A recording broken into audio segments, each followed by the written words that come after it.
जयंत्या पुण्यतिथ्या साजऱ्या कराव्या. आम्ही काय करतो मग?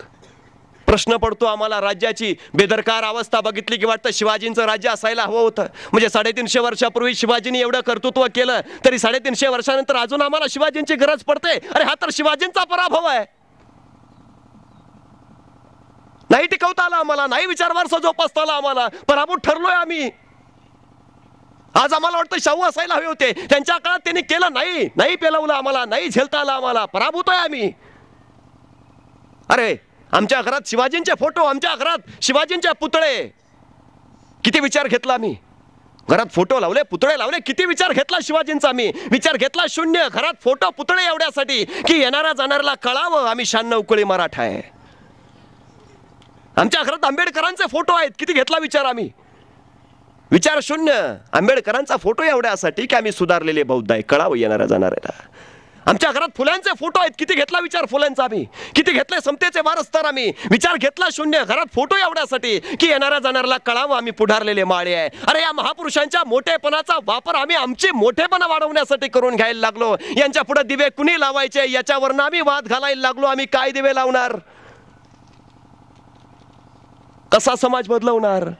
समाज परिवर्तनाच्या अनेक चळवळी आल्या महाराष्ट्रामध्ये, सगळ्यात यशस्वी झाल्या असं मला नाही म्हणता येत. याचं कारण एक आहे की आम्ही सरसकट समाज बदलण्याच्या पाठीमागे लागलो. पण समाज ज्या माणसापासून बदललाय ना, त्या माणसाला बदलण्याचा प्रयत्न मात्र नाही कोणी केला. समाज ज्या समूहाने, ज्या मनाने बनला ना, त्या मनाचं परिवर्तन करायचा नाही कोणी प्रयत्न केला. कारण जग चांगलं झालंय म्हटल्यावर बाकीचं जग चांगलं झालंय, आपल्यापुरतं आहे ते ठीक आहे. समाजाचं नाव घेतला ना की तुम्ही बाजूला निघता. आपली जबाबदारी दुसऱ्यावर ढकलता येते. मी नेहमी सांगतो, खेळात उतरायचं आहे ना, सांघिक खेळात कधी उतरू नका, वैयक्तिक खेळात उतरा.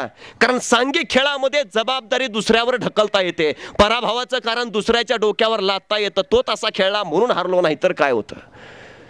एकट्यावर जबाबदारी घ्यायची ताकद आमच्या यंगी यायला हवी, तर काहीतरी आम्ही परिवर्तन घडवू शकू. आणि सगळ्यात महत्वाची गोष्ट, सेवेच्या भानगडीत लागूच नका. सेवा टेम्पररी असते, तात्पुरती असते, ती कायमस्वरूपी कधीच नसते. करायचं असेल तर परिवर्तन करा, कारण परिवर्तन कायमस्वरूपी असतं. शेतकऱ्यांची कर्ज माफ करणं ही सेवा झाली, पण या देशातल्या शेतकऱ्यांना कर्ज मागायची पाळीच येऊ नये अशी परिस्थिती निर्माण करणं हे परिवर्तन झालं.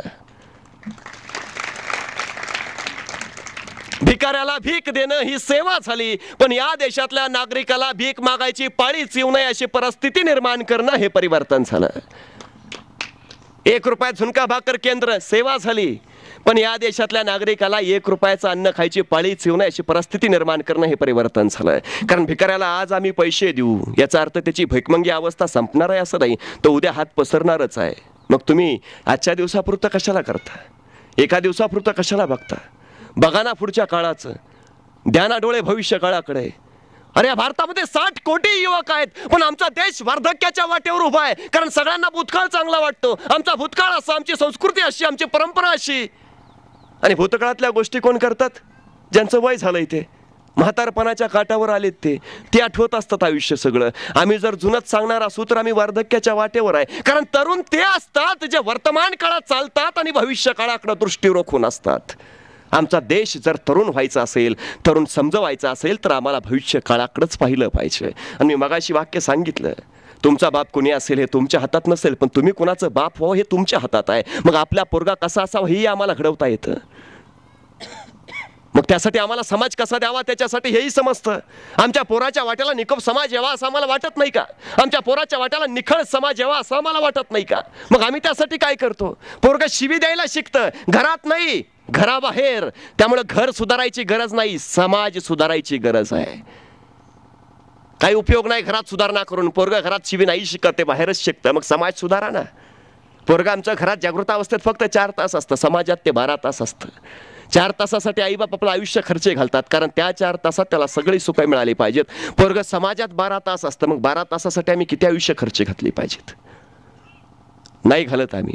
आम्ही स्वतःपुरते बघणारे झालो, संकुचित वृत्तीचे झालो. नेहमी सांगतो मी, समाज परिवर्तनाच्या दिशेनं वाटचाल करायची असेल तर पहिली एक गोष्ट आहे, मनपरिवर्तन करा. आणि मनपरिवर्तन जर करून घ्यायचं असेल तर या संस्कृतीनं सगळ्यात पहिला मूलमंत्र आम्हाला दिलाय, ज्याचं नाव आहे अध्यात्म. अध्यात्म याचा अर्थ देवा धर्माचं ज्ञान नाही, फक्त अध्यात्माचा अर्थ आहे आत्म्याचं ज्ञान, स्वतःच्या आत्म्याचं ज्ञान. मनपरिवर्तन करणं याचा अर्थ आहे स्वतःचं सामर्थ्य ओळखणं, स्वतःच्या मीची ओळख पटवून घेणं, स्वतः कोण आहोत, कसे आहोत, काय आहोत याची पूर्ती जाण करून घेणं. कारण स्वतःची ओळख ज्यावेळी पटते त्यावेळी शिवाजी तयार होतो, स्वतःची ओळख पटते त्यावेळी ज्ञानेश्वर ज्ञानेश्वरी लिहितो, स्वतःची ओळख पटते त्यावेळी विवेकानंद 23व्या वर्षी अमेरिकेत जाऊ शकतात, स्वतःची ओळख पटते त्यावेळी क्रांती घडते, स्वतःची ओळख पटते त्यावेळी समाजाचं परिवर्तन आपण घडवू शकू असा आत्मविश्वास येतो. स्वतःला ओळखा. आम्ही माणसं अशी आहे की आम्ही फक्त स्वतःला ओळखत नाही, बाकी सांगत असतो मी त्याला पुरता ओळखू नये. कधीतरी आरशासमोर उभा राहा आणि स्वतःला प्रश्न विचारा, मी कसा आहे. एका शब्दात, एका वाक्यात परफेक्ट उत्तर जर देता आलं तर मला सांगा. नाही देता येत आम्हाला. कसा आहे मी, दोषी आहे, अहंकारी आहे, स्वार्थी आहे, नाही समजतं आम्हाला. कसे आहोत आपण, ओळख तरी पटते का आपल्याला, आपण कुणीतरी आहोत. आमच्या शरीराची भाषा करताना आम्ही नाही असं म्हणत की मी हात आहे, मी पाय आहे, मी डोकं आहे. आम्ही काय म्हणतो, हा माझा हात आहे, हा माझा पाय आहे, हे माझा डोकं आहे. अरे शरीर तुमचं आहे ना, तुम्ही म्हणजे शरीर ना. मग असं म्हणा ना, मी हात आहे, मी पाय आहे, मी डोकं आहे. असं का म्हणता, हा माझा हात आहे, हा माझा पाय आहे. याचा अर्थ माझा माझा म्हणणार आज तिसरा कुणीतरी आहे ना. घ्या ना ओळख पटवून त्याची. नाही जमत आम्हाला. इथं अध्यात्म सुरू होतं आमचं. रणांगणावरती श्रीकृष्ण अर्जुनाला सांगतोय भगवद्गीता. अर्जुनाचं समाधान होईना. अरे का करावं सगळं, मारायचंच आहे तर असं का, हा काय प्रकार चाललाय सगळा. सगळं सांगूनही ज्यावेळी अर्जुनाला कळे ना त्यावेळी श्रीकृष्णानं एक वाक्य सांगितलं. श्रीकृष्ण म्हणाला, अर्जुना फक्त एक कर, तुझ्या मनाचं द्वंद्व जर संपवायचं असेल, तुझ्या मनातला गोंधळ हटवायचा असेल तर फक्त एक कर, तू फक्त अनन्य भावानं मला शरण ये, बस काही करू नकोस, बाकी तेवढंच कर, फक्त अनन्य भावानं मला शरण ये. अर्जुनाला कळे ना, अध्यात्म असं सांगतं मीपणा संपला पाहिजे, अहंकार गेला पाहिजे. इथं श्रीकृष्णाचाच अहंकार जिवंत आहे. कारण श्रीकृष्ण म्हणतोय मला शरण ये, म्हणजे श्रीकृष्णाचाच मीपणा अजून गेला नाही, कसं जाऊ शरण. गोंधळ लक्षात आला. श्रीकृष्ण म्हणाला, अर्जुना तुला अजून कळलं नाही मी काय म्हणतोय ते. अनन्य भाव, त्या भावानी शरण ये मला. शरण येणं म्हणजे काय, भक्ती करणं. भक्ती करणं म्हणजे काय, ईश्वराला शरण जाणं म्हणजे काय, सर्वस्व हाल करणं. करता करवता तू, सगळं तुझ्या हातात आहे. वाचवणार तू, बुडवणार तू, मारणार तू, तारणार तू. हे जे काही सगळं चाललंय ते काय सगळं चाललंय ते तुझ्या इच्छेनं चाललंय. तू मनात असलं काही होतं, तू मनात आणलं वाईट होतं, त्यामुळे सगळं तुझं, आम्ही म्हणजे तुझे लेकरं, सगळं सगळं तुझं. हे शरण जाणं, शंका विरहित शरण जाणं. पण आमची भक्ती, आमचं शरण जाणं पण टेम्पररी, ते परमनंट नसतंच ना. कारण रात्रीच्या 12 वाजता एखाद्या रस्त्यावरनं निघालेलो असतो, एखादा पिंपळ वाटेत लागतो. कुणीतरी ज्येष्ठ माणसांनी सांगितलेलं असतं या पिंपळावर मुंजा राहतो. तो पिंपळ दिसला की मग तोंडाने सुरू होतं राम राम राम राम राम राम राम. पिंपळ ओलांडेपर्यंत राम राम राम राम राम. दिवसाच्या 12 वाजता त्याच पिंपळाखालनं 50 वेळा यरझऱ्या मारतो, तोंडात एकदा राम येत नाही. आम्ही विचारतो का, आता कोण धरतंय. रात्री भीती होती. भक्ती आमची टेम्पररी, तात्पुरती, कामापुरती. ईश्वर कधी हवाय, गरज पडेल त्यावेळी. संकट नाहीत, अडचण नाहीत, ईश्वराच्या नो व्हॅकन्सी, गरज नाही तुझी. ही आमची पद्धत आहे. कसं शरण, मग नामदेवांचा नैवेद्य विठ्ठल खातो, ज्ञानोबांना विठ्ठल भेटतो, तुकोबांना विठ्ठल दिसतो, आमच्या चोखोबांना विठ्ठल भेटतो, जनाबाईचा दळण दळतो. आमचं दळण दळायला नाही येत, गिरणेवालाही संपावर गेलाय. आम्ही किती टाहो पडतो, किती हाका मारतो. एवढी संकट आली, एवढे जिल्हे, पण नाही आला देव मदतीला. का नाही येत. तो तुकारामांना का दिसतो, तो ज्ञानोबांना का भेटतो, आम्हाला का नाही दिसत. साधी गोष्ट आहे हो. एखाद्या पाण्याच्या तलावामध्ये 50 पैशाचं एखादं नाणं टाका, डोकावून बघा. आम्ही विचारतो नाणं दिसतं का, तो म्हणतो नाही दिसत. का, पाणी गढूळ आहे, पाणी अस्वच्छ आहे, पाण्यात घाण आहे, म्हणून तळाचं नाणं दिसत नाही. मी म्हटलं ठीक आहे, आता ते नाणं काढलं, आता शुद्ध पाण्याच्या तलावात टाकलं, आता दिसतंय का नाणं. तो म्हणाला दिसतंय ना, तळातून वर उचलून आल्यासारखं वाटतंय. का, पाणी शुद्ध आहे, निखळ आहे, निर्मळ आहे. अरे मग तुझ्या अंतकरणात सुद्धा ईश्वर तळाशी आहे ना, दिसतो त्याला ज्याचं अंतकरण शुद्ध आहे, निखळ आहे, निर्मळ आहे. इथं गढूळपणा असेल, अस्वच्छपणा असेल तर कसा दिसेल. तो शोधा ना. तो कळाला की मग ईश्वर मिळाला. मंदिरातला ईश्वर तरी कुठं भेटतो आम्हाला. नाहीतर 4-5 जण पाया पडायला जातो, जाताना चौकात 5वा बाहेर त्याला सांगितलेलं असतो तू इथं थांब, नाहीतर येईपर्यंत चपल्या जाग्यावर राहायच्या नाहीत. अरे मग जो ईश्वर तुमच्या चपलांचं रक्षण करू शकत नाही त्याच्या कशाला पाया पडायला जाता? आमच्या मंत्री सोरटे सोमनाथला जातात, तिकडे तिरुपती बालाजीला जातात, जाताना कमांडर सोबत घेऊन जातात. आम्ही म्हणतो आता देवाला जाताय कमांडर कशाला? तो म्हणतो आलेच कुठनं अतिरेकी, तर काय देवाकडे एके 56 नाही का असावे सोबतीला. अरे मग जो देव तुझं रक्षण करू शकत नाही कशाला जातो त्याच्याकडं? शंका आली ईश्वराबद्दल की विषयच मिटला ना, मिळतच नाही तो तुम्हाला, चांगलं होणारच नाही तुमचं. मग शरण जाणं कसं? शंका विरहित गेलोय ना ईश्वराच्या दारात, करणार काम माझं, तो 100% विश्वास पाहिजे, हे शंका विरहित, ह्याला शरण जाणं म्हणायचं. कुठलीही गोष्ट करला त्यालाच आम्ही श्रद्धा म्हणतो. एखादी गोष्ट येणार म्हटली येते, नाही म्हटलं की नाही, विषय संपला. आमच्या मनाच्या खेळ आहेत हे, कधीतरी लक्षात आलं पाहिजे. एखादा फोन नंबर आम्ही लिहून ठेवला तर कितीही आठवला तर नाही आठवत, एवढं आठवतं की लिहून ठेवलाय. आणि एखादा नंबर नाही लिहून ठेवला तर कधी आठवा, लगेच विचारतो, लगेच सांगतो का? ऑर्डर इथं दिली आहे ना.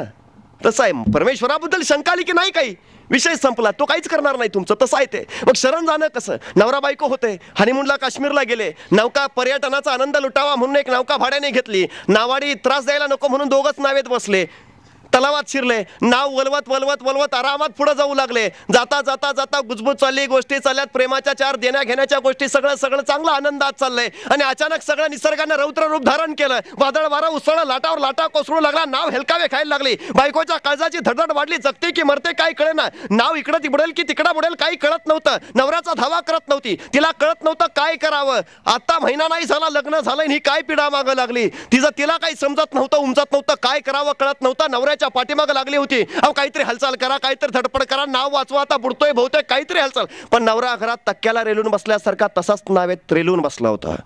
बायको एवढी जीवाच्या आकांताने ओरडते, हा लक्ष द्यायला तयार नाही. अहो बुडू आपण, मरू आपण, 1 नाही 2 नाही.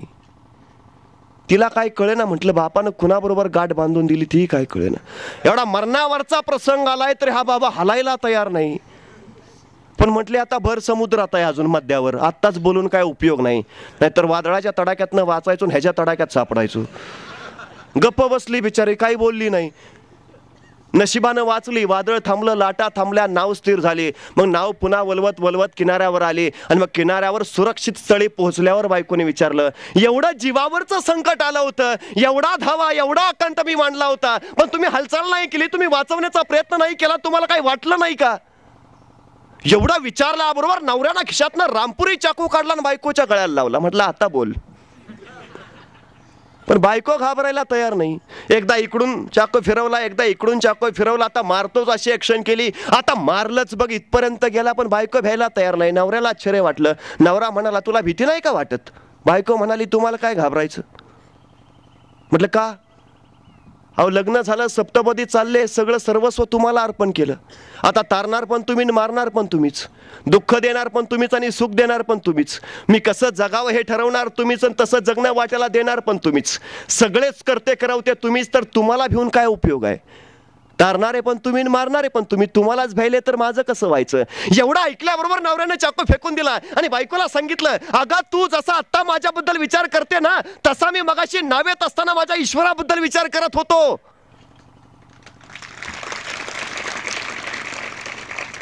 तारणार पण तू आणि मारणार पण तो, वाचवणारी तू आणि बुडवणारी तू. वाचलो ना, विश्वास होता माझा, याला शरण जाणं म्हणतात. हे शंका विरहित शरण जाणं. आणि मग अर्जुनाला पटलं. अर्जुन म्हणाला, श्रीकृष्णा पटलं मला, करतो नमस्कार, घालतो दंडवत आणि पायावर पडायला लागला. श्रीकृष्ण मागा सरला, नाही अर्जुन अजून तुला नाही कळलं, अनन्य भाव कळलाच नाही तुला. अर्जुन म्हणाला, म्हणजे? श्रीकृष्ण म्हणतोय अर्जुना, नाही पाया पडायला नाही सांगितलं मी, शरण ये म्हणजे दुसऱ्याच्या पाया पड असं नव्हे. मग अर्जुना कुणी श्रीकृष्ण नाही इथं, अर्जुना कुणी अर्जुन नाही इथं. अरे भक्त आणि परमेश्वर जोपर्यंत एकमेकापासून वेगळे असतात ना, जोपर्यंत तो परमेश्वर आणि मी भक्त असं नातं असतं ना, तोपर्यंत परमेश्वराचं आणि भक्ताचं नातं कधीच जुळत नाही. कारण अर्जुना, जिथं दोघं आली ना तिथं भांडण आलं, जिथं दोघं आली ना तिथं स्वार्थ आला, जिथं दोघं आली ना तिथं स्पर्धा आली, जिथं दोघं आली ना तिथं अहंकार आला, जिथं दोघं आली ना तिथं मत्सर आला. अर्जुना, म्हणून तो श्रीकृष्ण आणि मी अर्जुन ही 2 नाती नको तयार करू. मग अरे तू म्हणजे श्रीकृष्ण, तू म्हणजेच अर्जुन, मी म्हणजे अर्जुन, मी म्हणजे श्रीकृष्ण. अर्जुना अद्वैत बघ, तुझं माझं एकत्व ज्या दिवशी तुला दिसेल ना, त्या दिवशी तुला श्रीकृष्ण भेटेल. काळजात वाकून बघ, झुकून बघ. अरे तुझ्या आत मी आहेच. दुसऱ्या श्रीकृष्णाच्या पाया पडायची गरज काय? अद्वैतान.